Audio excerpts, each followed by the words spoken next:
Hello, everyone. I'm Susan Raab from the Customer Data Platform Institute, and I am here with a very distinguished panel, and we're going to be talking with you about ethical tech and regulations. It's a huge topic. We have a lot to cover, and I hope you enjoy hearing what we have to share.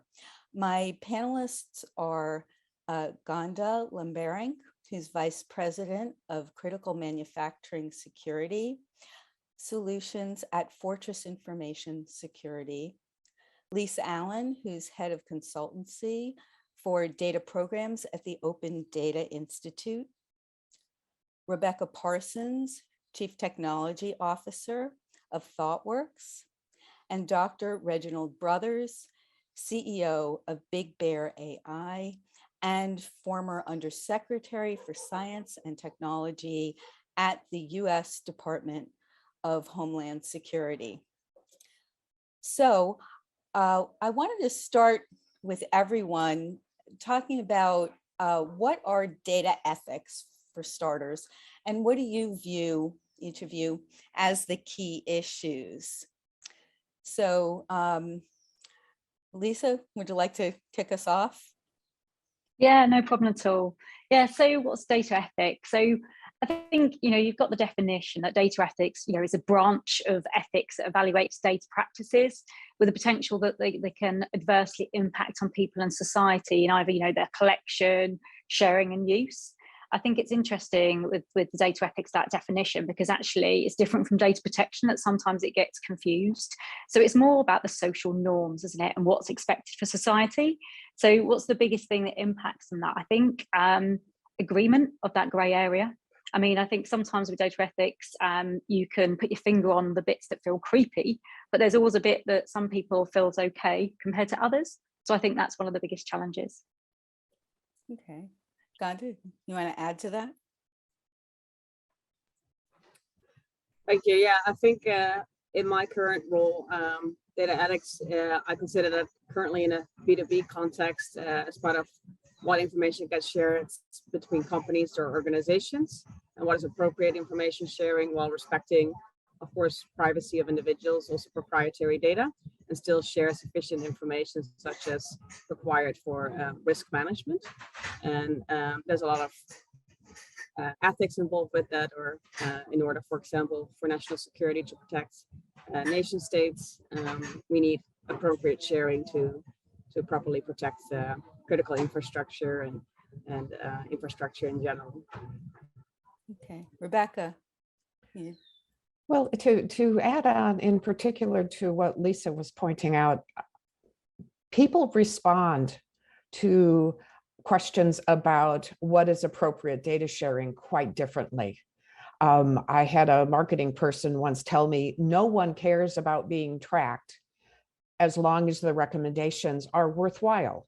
And I would challenge that. I know many people who work for our organization who simply don't want to be tracked. It has nothing to do with how good the recommendations or the information and the personalized services. They're just not interested. And so I think as we evaluate data ethics from the perspective of an organization that is collecting and using information, we need to think very carefully about what are our different constituent groups and try not to impose our own views of what is considered acceptable on other people, because there are just too many different perspectives to take into account.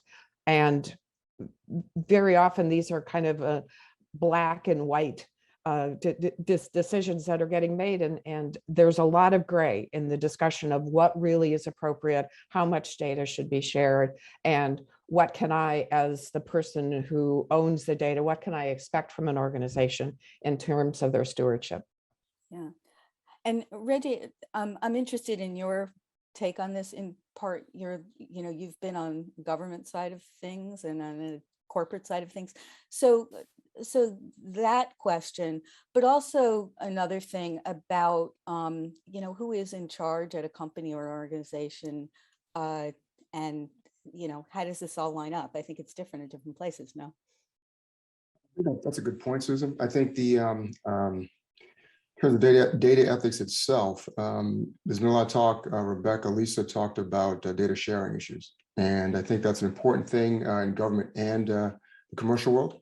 I think in the government, you get where you have situations where different agencies have different types of information, and they may use it for one particular purpose.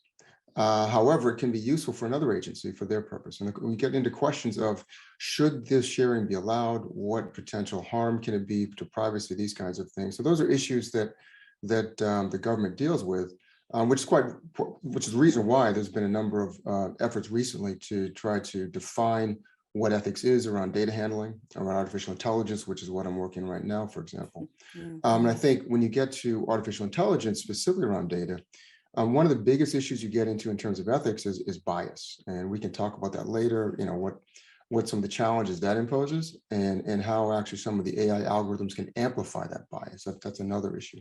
I think your latter question, which is about who should be in charge, I think it's, a lot of the work being done in these areas, particularly in the artificial intelligence space, is in researcher environments and corporations and universities, that kind of things. So I think it's incumbent on the corporations. This could be the C-suite. This could be the board as well that has a governance requirements on the corporation. I think there's a need to have internal review boards, right? So for example, at universities, you have VPs of research, for example, that look at compliance and kinds of things. I think that's important in corporations as well. When you start looking at not just the data itself and whether there are issues with the data, it's biased or what have you, but also what impact that has on the algorithms, and then what type of unintended consequences, what type of unintended behaviors those algorithms might have given the data and given the design of the algorithm themselves. So I think it's a very complicated problem, and it involves a lot of testing and verification and validation. Now, Lisa, to consult with companies, what do you tell them? I mean, I imagine companies, when you talk to them, are in very different stages.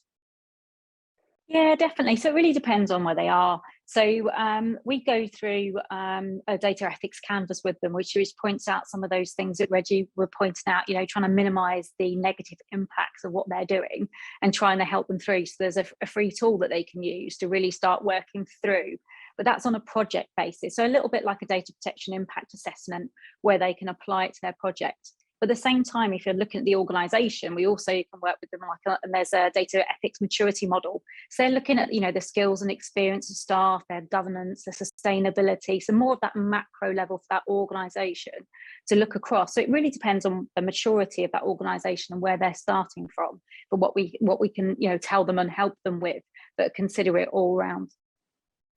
And Rebecca, what about the technology puzzle that everyone has to deal with? Well, I think we've got several factors there. Part of it is how data is used, but part of it is also how is that data protected. The larger the cache of data, the greater the honeypot, if you will, is the reward for somebody going after that data, and from a technology solution perspective also, at the moment when I am doing business with an organization, they have my data and they have complete control of my data. There are many discussions now going on within the technology community of, are there ways of turning that around? Can we make data such that I am actually the owner of my data and I can grant to you this particular access to this part of my data for this period of time.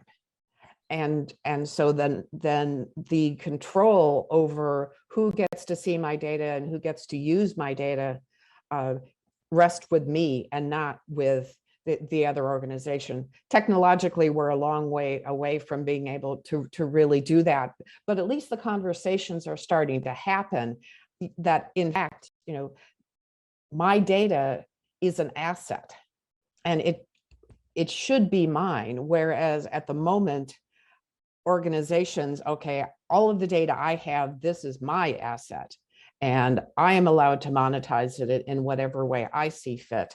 And that's something that over time I would expect to see that ownership revert back to the people for whom to whom the data actually belongs. Yeah. So in essence, like a data trust sort of flip. So all of a sudden it comes around from the other side, from the consumer. Exactly. Yeah. So Gonda, wanted to ask you, what about, first of all, I think a lot of times there's questions about, what's security, what's, data management, where does all of this fit in? And I know when we cover for the privacy newsletter, we do, security is factoring in a lot into the discussion. So could you talk a little bit about that? Yeah, absolutely. And I think the previous point made by Rebecca, like knowing who owns the data, or who has right to control the data, what rights is that exactly? That comes up in a privacy context, that comes up also when it's about proprietary data sharing. And indeed, if there's sufficient levels of security, anyone can be more comfortable allowing access and knowing that their data is protected. In a supply chain management or security management context, I think the biggest concepts there are understanding that so-called perimeter security is broken. So even though network security is very important, there's ways that attackers will get in. So be prepared for the intrusion. And then it very quickly comes to how to prepare for that. You can only prepare for it if you have line of sight of all of the assets, of all of the information that you either own or that are in your environment or that you control. And that's where the necessity of sharing information becomes so important in a supply chain context. I will not go into specifics, but in the US, for example, we've talked a lot about we need to know what is in our software. Actually, the next step will be we need to know what logic applies in software when it's, for example, in a functional safety context or in a safety context, that you need to know what the software or how the system is going to behave. So you see the dynamic right now that anyone who produces a system or produces software is asked to be more transparent. And in lieu of transparency, of course, there's going to be continuous issues with, I have a problem somewhere in the value chain, but I can't necessarily pinpoint down where. I don't know exactly who should be responsible for doing something, when, how. So you're not adequately collaborating to protect. And however, to get to transparency, indeed, it needs to be clear what rights to data and to data sharing exist, and then also how the data is protected. So very similar to an individual business to business, the same dynamic applies to quite an extent. Yeah, and I know even on a lot of times, when we've had conversations with companies, sometimes, there's data sort of hidden back behind, in an old system that never gets pulled, and all those kinds of, things can happen. What about the customer side? Reggie, I was going to ask you to talk some about, there's so much conversation about making things customer focused and having customers feel comfortable with your company. What does that mean, do you think? And how can companies take hold of that? It's a good question. I think, Rebecca and Gonda talked about technology and the fact that, there are technologies that are here that are coming that can help with making people, they can actually help with privacy and these kinds of things and limiting access, right? One of the big challenges, though, is trust. And so while the technologies may be there, there's a real question of, do you trust the technologies? So, for example, there's evidence that, for example, again, going back to artificial intelligence, 98%, a high percent, 88% of pilots actually don't go into production. And a lot of the reasons for that are around trust and culture. And so I think part of the issue, a big part of the issue with making customers and actually the internal workforce comfortable with various ways of sharing data, various types of use of analytics and artificial intelligence, is understanding and trying to promote trust in these systems. And then the question gets in what actually is trust, right? How do you promote that trust? And I saw where that was an interesting definition the other day. They were saying trust really is training plus testing. And I said, okay, that's probably something to think about, right? That is one definition of trust. Then the challenge becomes, how do you actually do that, right? Because how do you manage to test enough, to train enough for someone to trust something? And another example is, well, think about your car and think about the different types of autonomous capabilities that it's starting to develop. We tend to be comfortable with cruise control, right? But that's because we tend to use that. That's a type of automation. But then and then maybe parking, but then once you start getting into some of the more advanced capabilities, it takes a little bit longer to trust. And part of the reason there, I believe, is because of the unintended consequences, these edge effects that happen. Because the way a lot of these systems, well, particularly for machine learning, and with artificial intelligence, we're talking about machine learning or narrow artificial intelligence, right? When you train these systems on a particular data set or particular application, that's what they're good at. Once you start exposing that system to other things, you can get odd behaviors, pathological behaviors. And that's what really drives the need for just tremendous amounts of data and tremendous amount of testing, which then would lead to this trust and at some point cultural adaptation.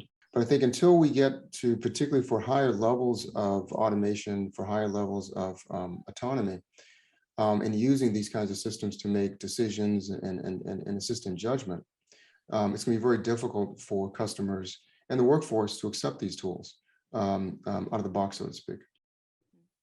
So, and then what about mechanisms, like, just the how-to mechanisms? I mean, Rebecca, can you talk about, what kinds of things are happening between a company and the consumer that, that inspire some trust on a technology side? Well, I think there are a few things. One is, as Reggie was pointing out, as people get more experience working with something, when they can see the results and they can see, okay, I expected this kind of outcome and I got this kind of outcome. I believe also there is real value in people being able to understand the why that is behind the result of a particular model.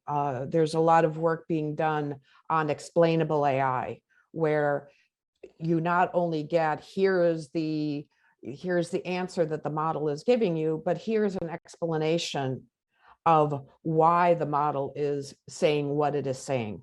And that is a good way as well to increase people's trust in a system, because, okay, actually, yes, that rationale makes sense to me. One of the issues we often have, many AI systems just seem like black boxes. Stuff goes in and stuff goes out. And as Reggie pointed out, as long as the things that are going in are consistent with whatever the data set was, you're going to get a reasonable answer.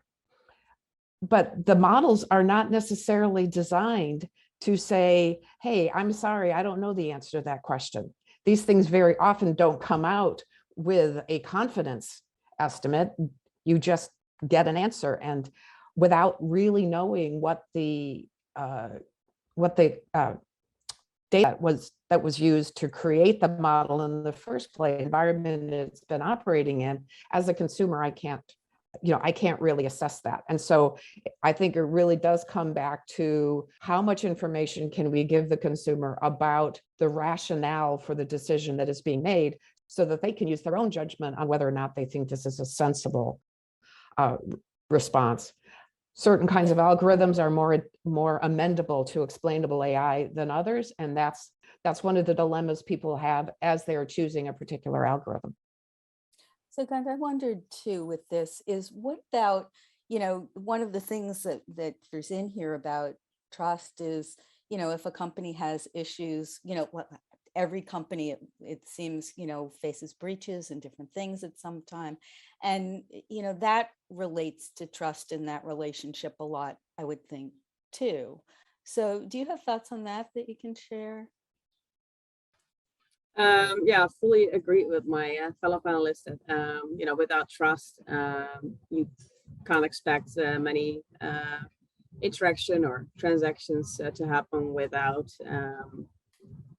issues down the line, or without individuals or businesses being reluctant. So I've worked for a standards body and certification body for a while in my past life, and what is fundamental, I think, is to have similar norms and methodology. So it's all indeed about ethics, or it starts for me with ethics, and then you can train and test. But if you don't have a common language as to, what does good look like for quality and value, what does good look like for risk management? So if you don't have proper governance, policies, processes, requirements, you may not get far in terms of business building, or in terms of managing risk while building a business. And in a supply chain context, it's kind of augmented if you don't have common language, common definition, how to appropriately work as part of a value chain, and again, manage risk in the value chain as well. So that's coming up, of course, a lot when, as a big example, a software vulnerability that turned out to be exploitable in an open source library that's omnipresent in many IT and OT systems. A Log4j vulnerability in a cybersecurity context comes up a couple of months ago. That's where it starts to matter. So then when there is an incident, whether it's a breach or some other type of compromise, the reason why you need to be able to speak common language, have to have common requirements, need to know who's responsible when, what they should be doing, how, that becomes then very paramount, because then all of a sudden it's about, the open source community is providing a patch for this issue. Now we need to know who needs to apply it where, and who's responsible for that, and how can we, track and trace it actually happened, and so on and so forth. Yeah, no, it's helpful. Actually, I want to remind everybody who's watching that to go to our hashtag Webit as you're sharing things. And so, Lisa, that kind of led me to the question I wanted to ask you in particular is, what about getting the different people? There are a lot of departments involved in all of this. So how do you get the different aspects of a company on the same page and coming across with a consistent voice about these different areas? Yeah, so I think if I start by, I think we always start by trying to get people to understand what being trusted means. So we did the survey back in 2019 with the YouGov for the UK, and it said that 9 out of 10 people feel it's important or very important that organisations they interact with use that data about them ethically. So I think you start off by, talking to about what the public perception is, the people that are using it. I think it was really interesting for this because actually, depending where the company sat, depended on how people felt about them. So like in this survey, we had 59% of people trust the National Health Service, so in the UK, and they trust those healthcare providers to use data about them ethically. So that was interesting. But falling below the 50% mark were things like central government, local government, and banks and societies, utility providers, family, and not surprising, the bottom of the list was social media. Only 5% of people trusted them. So, yeah. So I think that understanding really about how people feel about this, because I think some of these things, when you look at trust and trustworthy, they're not always the same. You may get some organizations that are trusted, but they're not trustworthy.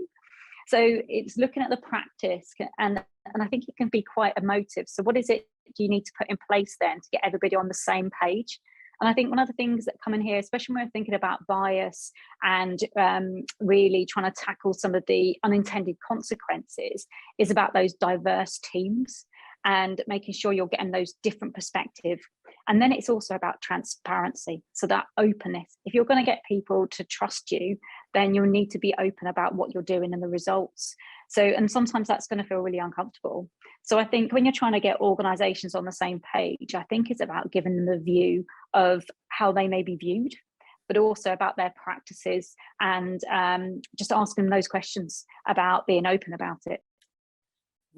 Okay, that is helpful, because I've seen it. It's different in different companies. It's also different, right? There's all the, we're seeing legislation, different considerations for, different priorities, all of it, which brings me to legislation. Just that we should probably talk some about that. So, Reggie, you want to say, but I'd like to hear from all of you. I mean, what legislation have you been happy to see come into play? Do you have favorites? I have a couple I like.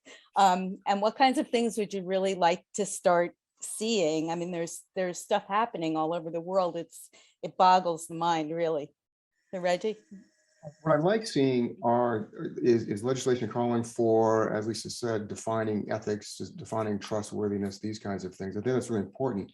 But what I would like to add, though, is a lot of these, it's difficult to make them actionable, right? Because, what does it mean, right? So, for example, DoD talks, the Department of Defense talks about responsible AI, for example, right? And you get into the question, so what does that really mean?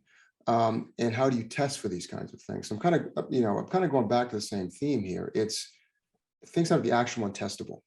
So while it's great to have a set of principles, ethical principles that you follow, it's great to propagate those through an organization.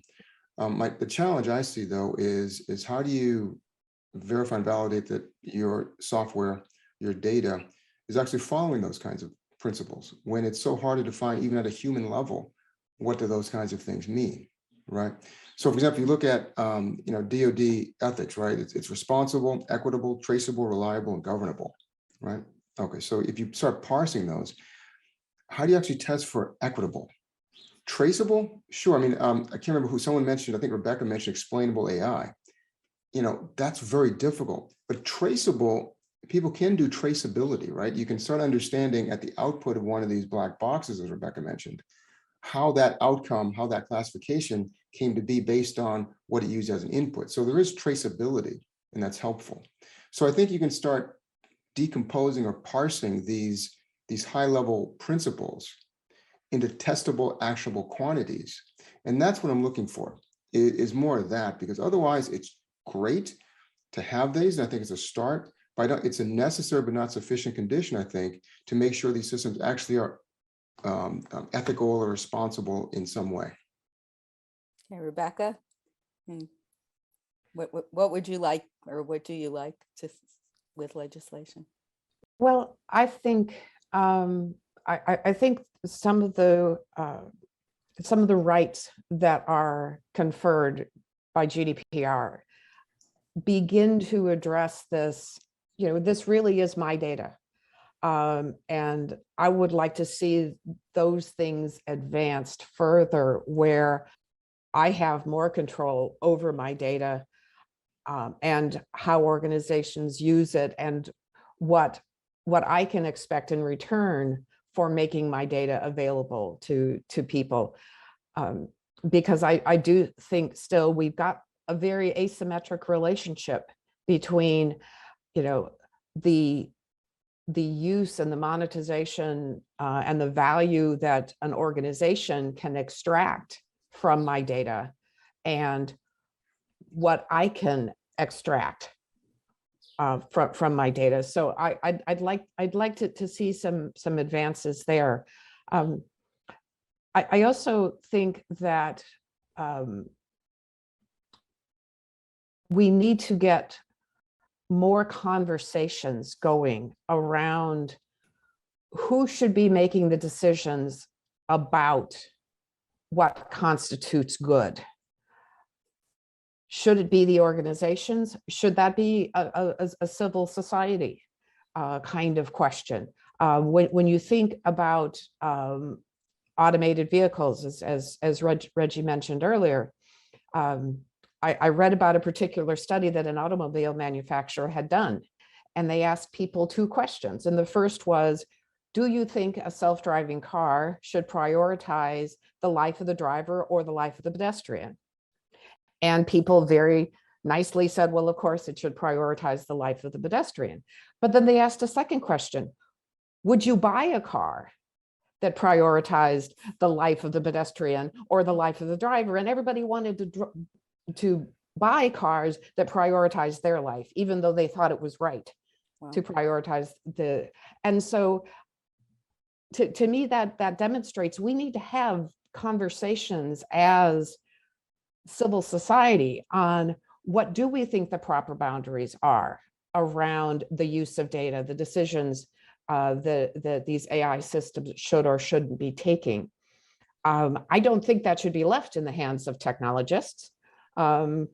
I don't think it should be left necessarily in the hands of corporations either. Unfortunately, we have to start somewhere in developing what kind of frameworks do we want to put around these things, because the problem is simply going to get worse. It's going to impact greater and greater parts of our lives, and we won't have a choice. Somebody is going to ultimately make those decisions.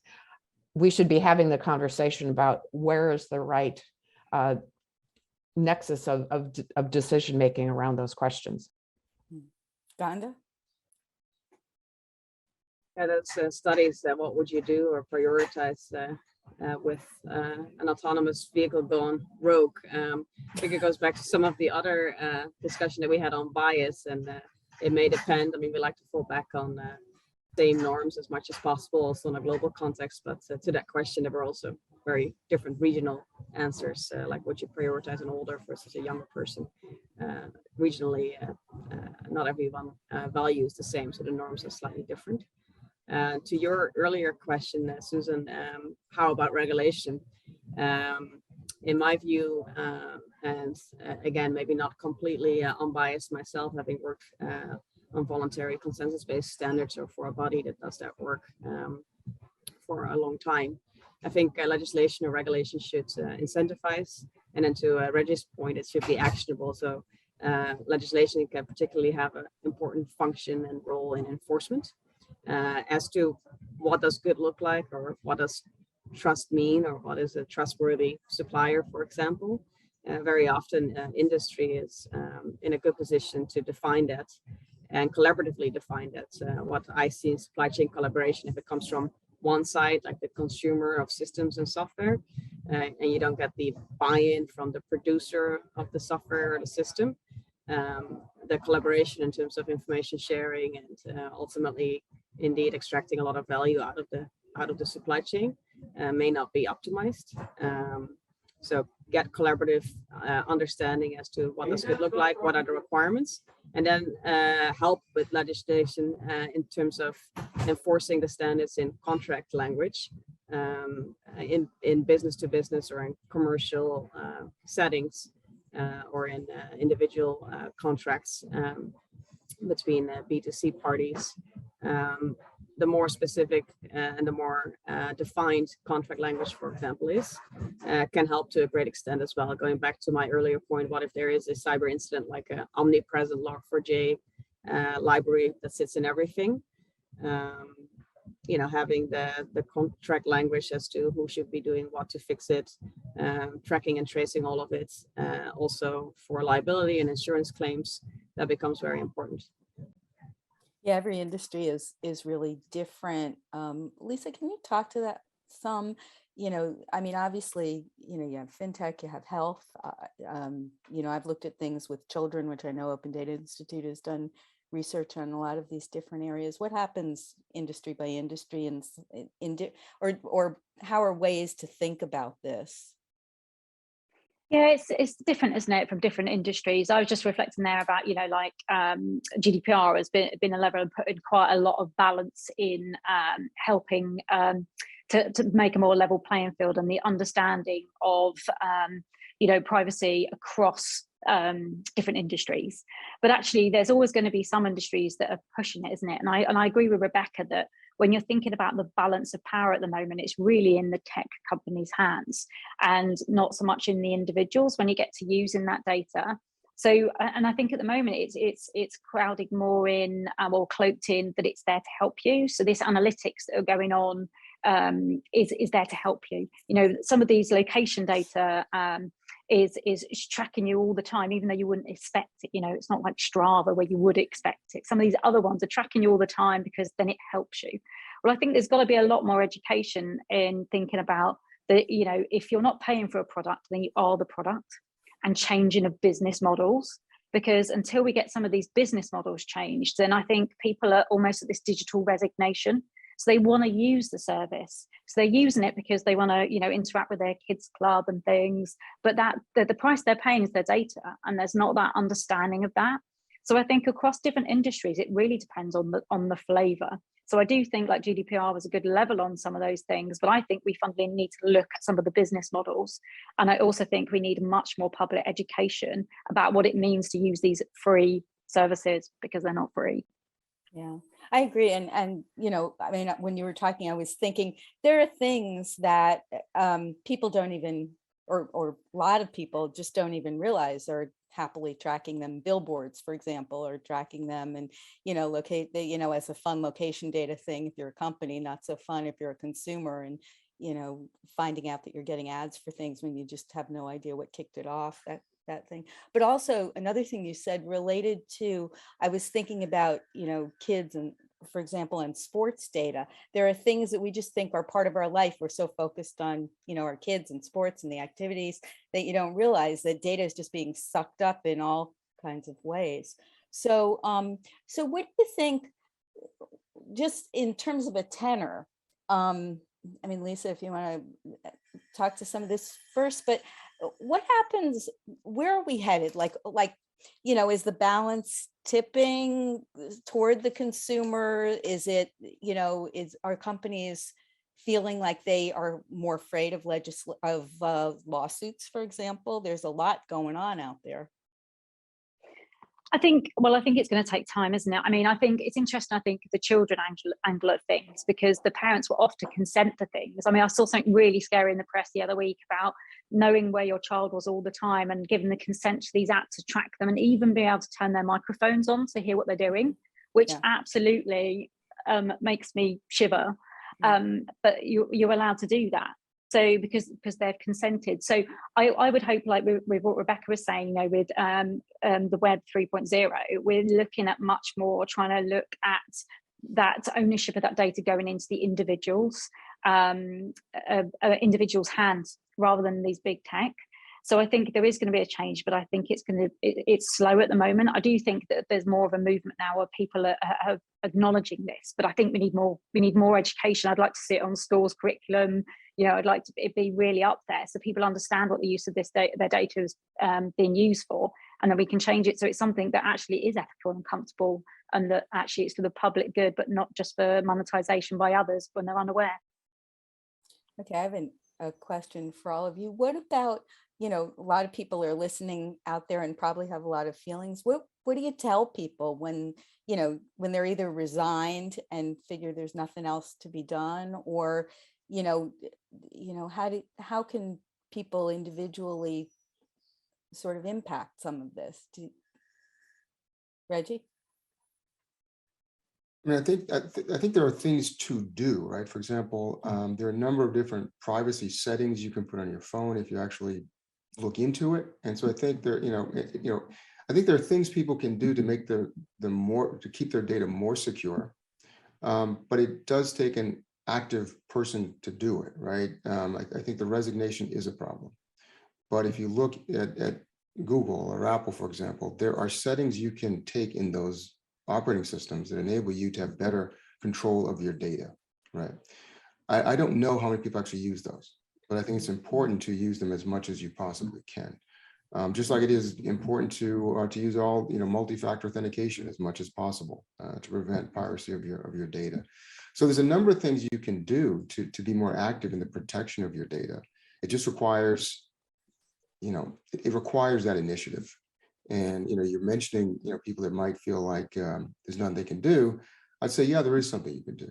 And I think the other thing to do is what Rebecca and Lisa are talking about is speak up as well.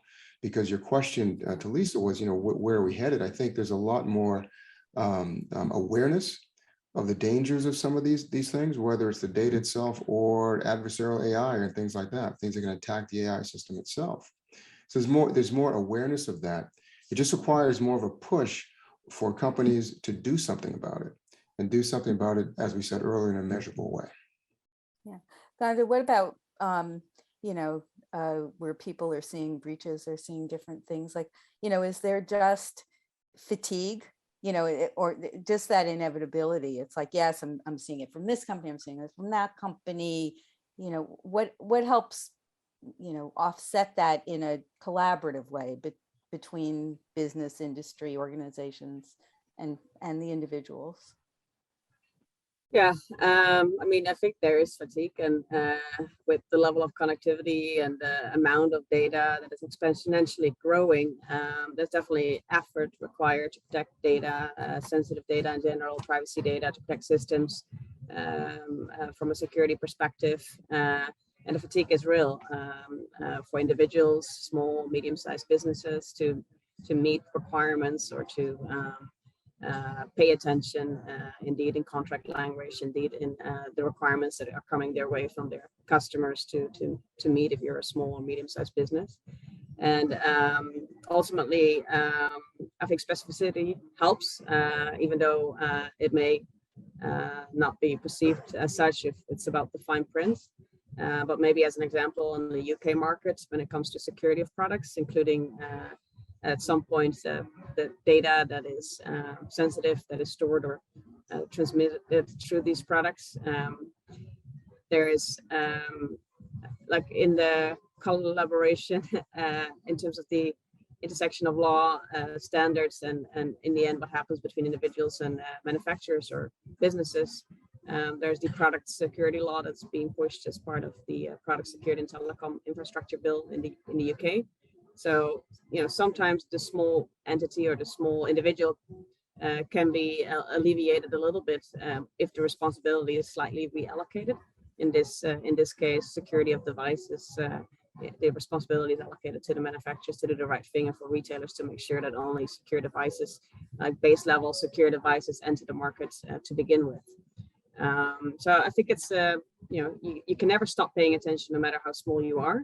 And then there's ways to alleviate that pressure from those that don't have the resources to invest a lot of time and effort. Yeah, okay, and Rebecca, I want to ask you, we have about 3 minutes to go, so I want to ask you this part of it, and then give all of you a chance to add additional thought to this. My question is, on the technology side, what do you see coming down the road that can really help with ethics? Are there things we don't know that are out there that will actually start to change the conversation some, do you think?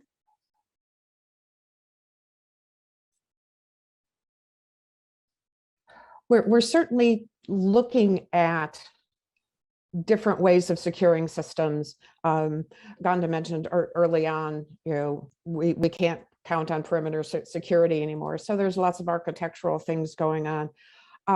But to me, one of the most important things is we really need to start focusing on the usability of some of these security controls. Reggie mentioned that there's all kinds of settings. Sometimes it's not easy at all, even for someone who is pretty technologically savvy, to figure out all of the different places you have to change things. And so I think we really need to focus on how easy it is to do the safe thing.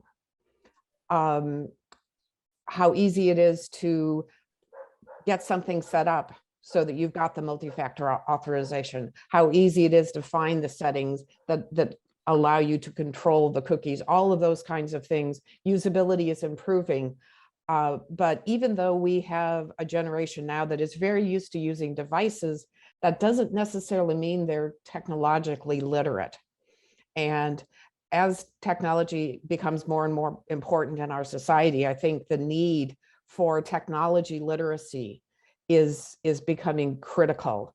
And we need, there's a whole host of things that I think people need to be more educated on to be able to responsibly operate technology today.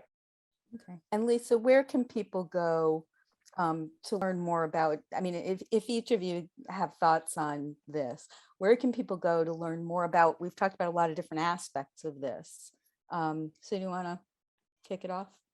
Yeah, so if they want help, we've got some stuff on the Open Data Institute website, like the Data Ethics Canvas they can use. It's that free tool for them to use, or the Data Ethics Maturity Assessment. So that's if your company's using it. I think if you're an individual, look up things like DuckDuckGo for your search engine.